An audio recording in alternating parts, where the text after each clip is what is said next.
বন্ধুরা, আমার চ্যানেলে তোমাদের সকলকে স্বাগত। আজ আমরা ক্লাস 7 রায়ান মার্টিন প্রশ্নবিচিত্রা থেকে ভূগোলের প্রথম পর্যায়ক্রমিক মূল্যায়নের চতুর্থ স্কুল সলভ করব। প্রথম প্রশ্ন, কখন আমরা সূর্যের বেশি কাছে আসি? 3রা জানুয়ারি। পরেরটা, পৃথিবীর তুলনায় সূর্য 13 লক্ষ গুণ বড়। পরেরটা, অক্ষরেখাগুলি হলো পূর্ণ বৃত্তাকার।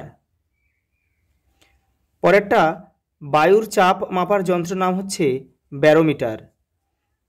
এশিয়ার কোন জলবায়ু অঞ্চলে ঘন চিরহরিত অরণ্য দেখা যায়? নিরক্ষীয় অঞ্চলে। পৃথিবীর বৃহত্তম বনভূমি তৈগা। পরের প্রশ্ন, কোন তারিখটিকে মহাবিষুব বলা হয়? 21শে মার্চ। পৃথিবীর বৃহত্তম তৈলখনি কোনটি? সাফানিয়া।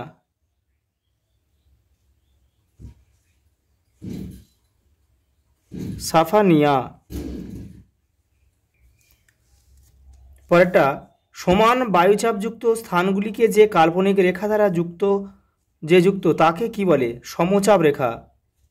সমচাপ রেখা।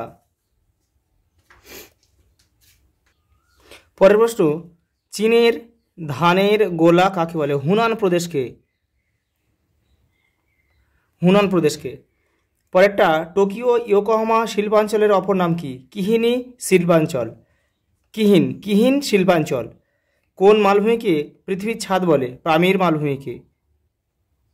পামির মালভূমিকে পৃথিবীর ছাদ বলে।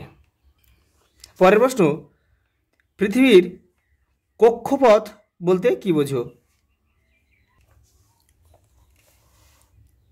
এই যে পৃথিবীর কক্ষ, এখান থেকে এটা পুরোটা লিখতে হবে। পরের প্রশ্ন, পৃথিবীর মেরু কয়টি? 2টি। এদের নাম কি? সুমেরু ও কুমেরু। সুমেরু আর হচ্ছে কুমেরু। এটা উত্তর গোলার্ধে, এটা দক্ষিণ গোলার্ধে। কোন 2টি নদীর মিলিত প্রবাহ সৎ এল আরব? টাইগ্রিস ও ইউফ্রেটিস। পরের প্রশ্ন, অপসুর ও অনুসুরের মধ্যে পার্থক্য লেখো। তোমাদের টেক্সটের 5 নম্বর পেজে উত্তরটি রয়েছে। এই যে এখান থেকে এই পর্যন্ত দুটো আলাদা করে লিখতে হবে কিন্তু। পরেরটা, সমচাপ রেখার যে কোনো 3টি বৈশিষ্ট্য লেখো। তোমাদের টেক্সটের 34 নম্বর পেজে উত্তরটা রয়েছে। এই যে চার্টে রয়েছে, এই চার্টে লিখতে হবে। পরের প্রশ্ন, নিরক্ষরেখা থেকে মেরুর দিকে গেলে কি কি পরিবর্তন লক্ষ্য করা যায়? দেখে নাও, নিরক্ষরেখা থেকে মেরুর দিকে গেলে কি কি পরিবর্তন লক্ষ্য করা যায়? অভিকর্ষ ত্বরণ বৃদ্ধি পায় ফলে কোনো বস্তুর ওজন বাড়ে। নিরক্ষরেখা থেকে মেরুর দিকে জলবায়ু শীতল হয়ে যায়, বাতাসের গতির পরিবর্তন হয়, বৃষ্টিপাতের পরিবর্তন লক্ষ্য করা যায়।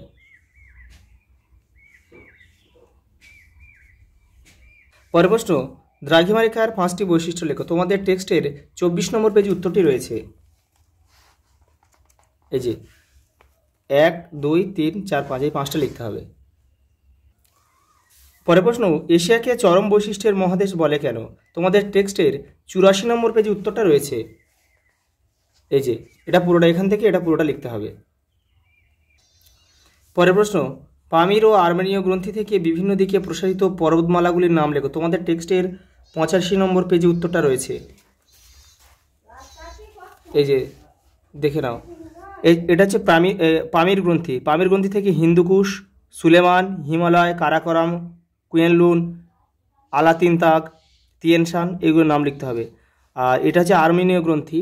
এখানে আছে পন্টিং, টরাস, এদিকে এলবুর্জ, এবারে লিখলে হয়ে যাবে। পরের প্রশ্ন, এশিয়ার দক্ষিণ দিকে প্রবাহিত নদীগুলির বৈশিষ্ট্য লেখো। তোমাদের টেক্সটের 89 নম্বর পেজে উত্তরটা রয়েছে। এই যে নদীর বৈশিষ্ট্য, এই যে দক্ষিণ দিকে প্রবাহিত নদীর এই বৈশিষ্ট্য রয়েছে। এগুলো 1, 2, 3, 4 এগুলো সবই লিখতে হবে। আজ এই পর্যন্ত, দেখা হবে পরের ভিডিওতে।